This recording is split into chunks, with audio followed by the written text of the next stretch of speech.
Здравейте на всички! В днешното видео ще покажем радиодетайли и как се изобразяват на радиосхемите, за да може да четеме правилно една радиосхема, която виждаме. Ще започнем традиционно с съпротивленията. Така, ето това е типичен пример за съпротивление.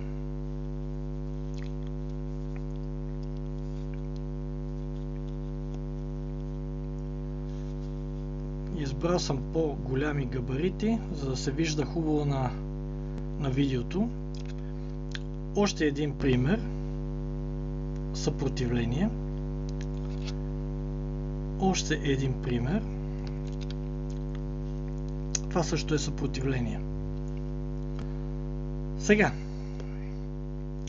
тези радиодетайли в всяка радиосхема се изобразяват последния начин.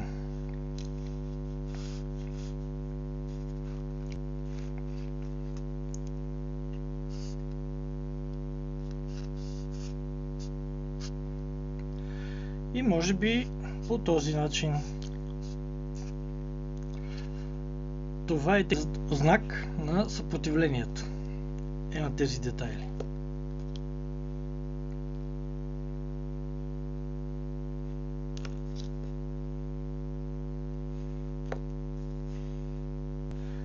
Тези съпротивления са фиксирани.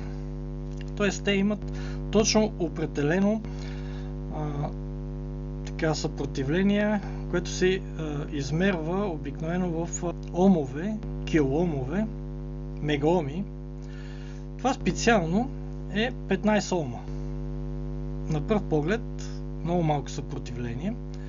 То е в керамика изготвено, което означава, че ще се нагрява и трябва да издържа на високи температури. Това също съпротивление е 10 ват, 3 ома и 3. Както виждате, тези пинове, кръчетата, са така доста здраво направени, за да може да охлаждат. От физиката знаем, че всичко, което се съпротивлява, се нагрява. Така.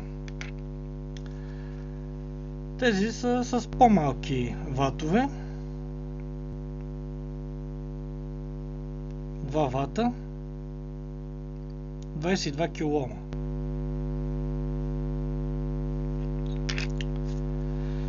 И това също е няколко съпротивления. Изглежда голямо, но идеята е да издържа на топлина. И така. Това е знака на съпротивленията. И в 1 ом, 10 ома, 100 ома и 1000 е равно на 1 килоом. И така, докато стигнем до 1 милион ома, е равно на 1 мегаом.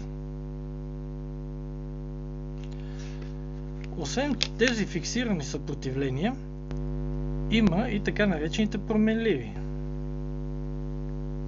Наричат се потенциометри. Тези потенциометри са –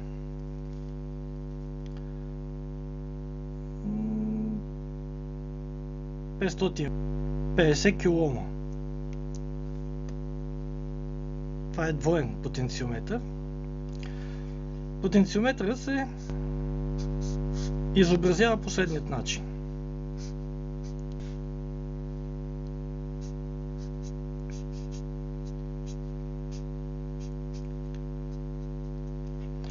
Когато е такъв двоен, обикновено се слага един пунктир, да се знае, че това са различни потенциометър.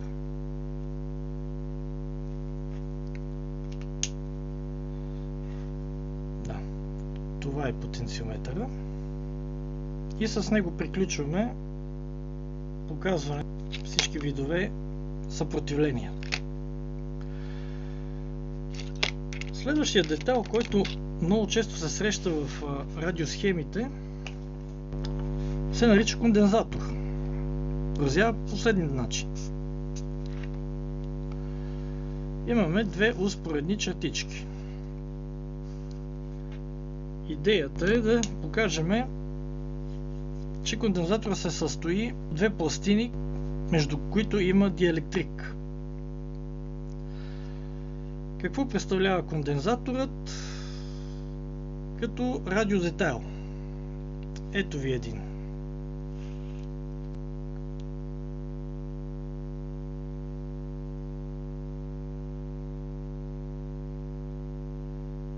Този е за 250 волта и е 470 нанофарада. Така. Всъщност, точно капацитетите в момента няма да уточняваме. Ето ви друг, по друга форма, пластмаса, 250 волта, 890 нанофарада.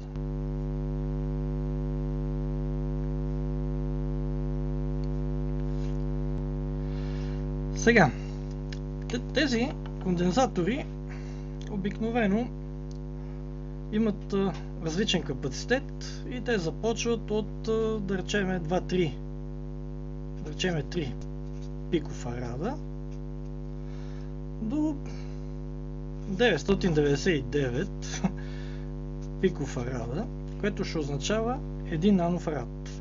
1 нанофарад. И от 1 нанофарад до 999 нанофарада, което ще се рече 1 микрофарад.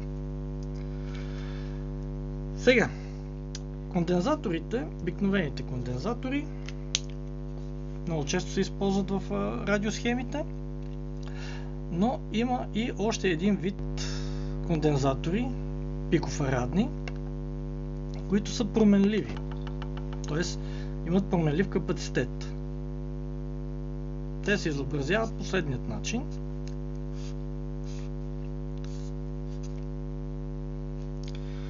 И аз съм ви приготвил тук моделче, което сте виждали. Това е сдвоен променлив кондензатор. Тук имаме един, тук имаме втори. По този начин ние променяме неговият капацитет. Тук имаме подвижно рамо с пластини. Отдолу имаме неподвижен статор с пластини. Едните и другите пластини не се опират. Т.е. има въздушен диелектрик. Не знам дали се вижда хубаво. Ето. Така. Кондензатор също има своето място в електрическите схеми и радиотехниката. Ще покажем къде точно има място. Има и трети вид кондензатори, които са наречени електролити, защото в тях има течност. Една пастичка играе ролята на електролит. Те се изобразяват последният начин.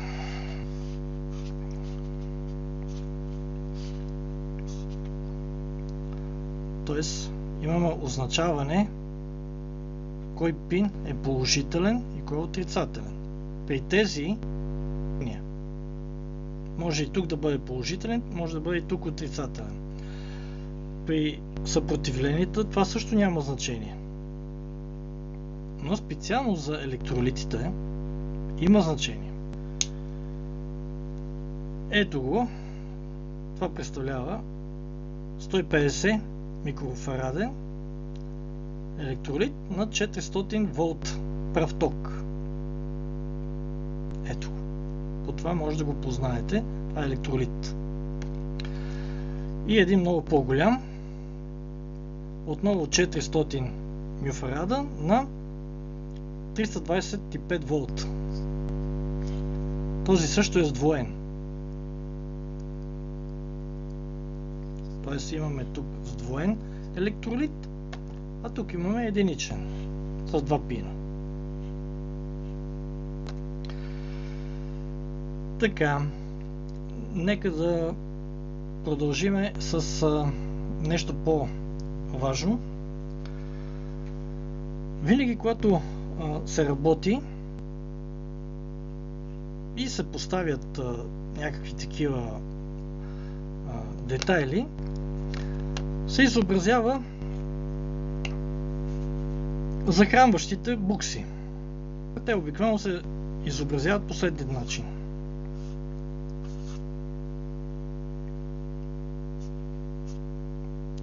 И тук пишем, да речем, 9 волт. Сега, захранващи букси може да покажем на дигиталният ми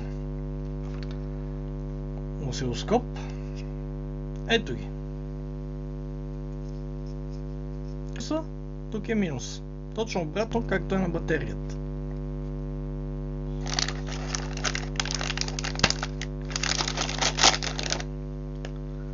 Имаме и още няколко детайла трябва да покажем в това видео, преди да започнем да разглеждаме някоя конкретна радиосхема и да я коментираме. Изобразяването на антена. В повечето случаи антената се изобразява така. Обаче този знак е знак на букса, на входяща букса. Значи тук може да закачите антена, която е приемателна, може да включите и предавателна антена. Не е уточнено. Просто букс. Когато говорим за предавателна антена, имаме предвид стрелка. Обикновено буквата А означава антена за изход. Когато говорим за приемателна антена, тя се изобразява така, като гръмотвод. Така, забелязваме, че това нещо е извън кадър. Така, да уточня пак. Това е букса, изобразяване на антена. Стрелка нагоре с буквата А, предавателна антена. И по този начин се изобразява приемателна антена. Всички антени. Зануляване се изобразява последният начин. Или маса. Има много често любителите бъркат този знак с един друг знак.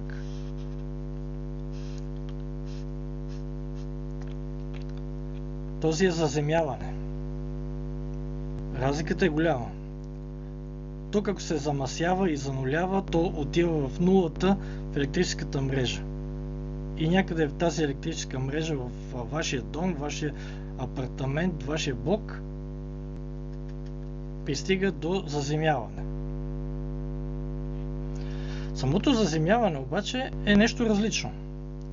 Заземяването се прави с една железна кофа, свързвате кабел, естествено изчистен, добре завързан за кофата, издълбава се така една 1,5 метра отверстие в земята, поставя, залива се с малко земя и се полива с една кофа вода, в която е разбит поне 1 кг сол.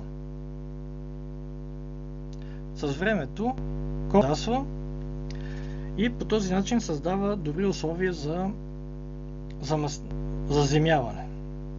Въобще, това е принципа на заземяването в трафопостовете, в радиостанции, всякъде. Ще завършим това видео с един друг много интересен детайл.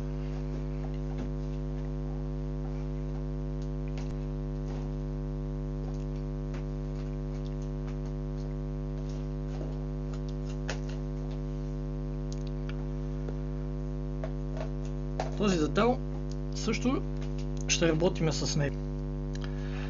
И това е така нареченият транзистор. Той има две кръчета, може да има и три кръчета. Тук те са обозначени. База, а корпусът е колектор. В по-малките детайли си има отделно кръче, наречено колектор. Този детайл, транзисторът, по теория представлява свързани два диода. Сега, знака на диодите са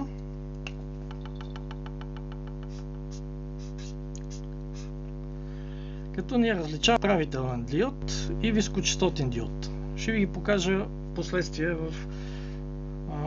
в схемите, когато реално работиме.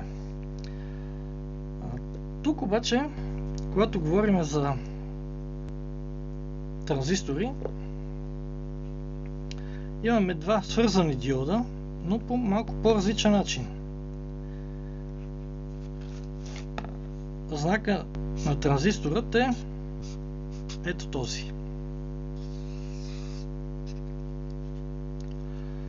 Това е базата, това е емитъра и това е колектора. Някога, 52-3 година, 7 година, когато са открили едно много важно свойство, два полупроводникови диода, които са много близко един до друг, се оказва, че усилват сигнал. Именно в последствие много изследвания, много разработки се появява този детайл, наречен транзистор. Той се изобразява така. Диодът е изправителен, променливо напрежение от мрежата и високочастотен детектор, когато го използваме в схеми за радиоприемници, главно за радиоприемници. Така. И с какви напрежения ще работиме в нашия канал? Ще работиме с ниски напрежения, 1 волт и половина.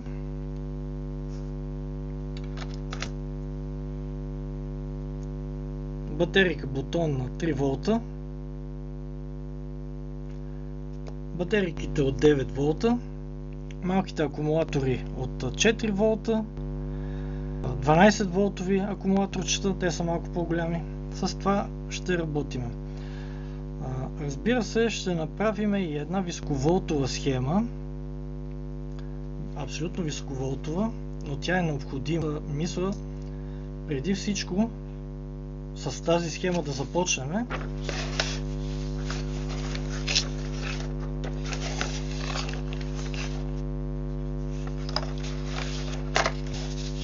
Така наречената галваническа развръзка. Понякога ще ни трябва захранване от електрическата мрежа. За да не работите директно с фазата и нулата, много опасно, се прави така наречената галваническа развръзка. Обикновено тя се прави с трансформатор. Да кажем, това е трансформатора. Имаме една първична намотка, 220 волта, и имаме вторична намотка, отново 220 волта. За съжаление обаче, аз лично такъв трансформатор не можах да си направя. И реших въпроса по един съвсем простичък начин. За сметка на мощността на трансформаторите, използвах два адаптера. Еднакви два адаптера от 12 волта. Рисуваме ги. Тук имаме вход 220 волта. Това е знака на променливия ток. И тук имаме и от 12 волта променлив ток.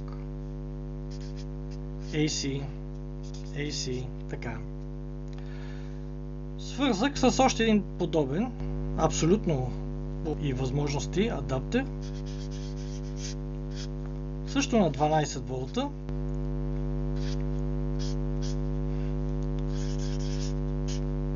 И който повишава на 220. Тези тук ги свързваме, т.е. 12 и 12 ги свързваме, и когато захраниме тук от мрежата, тук на изхода ще получим същите 220 волта, само че има една малка подробност.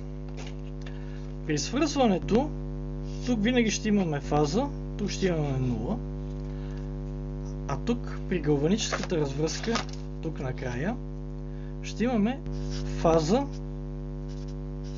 и 0. Фаза и 0. Но те ще сменяват, постоянно ще се сменяват около 50 пъти в секундата. Това помага за повишаване безопасността. Ако случайно се докоснете до 220-вата някъде захранване, пътечка или някаква част, детайл и сте се докоснали без да искате, това може да ви спаси живота. При всички останали случаи, ако работите само с този ток, който при всички положения е нулата е заземена, ще ви удари тока много здраво и вероятно няма да оцелеят. Това е за сега. Ще ви покажа нагледно как се прави това нещо, как съм го направил, и ще продължиме гледане на схемите в следващите видеа. Абонирайте се за канала и очаквайте следващите видеа. Това е.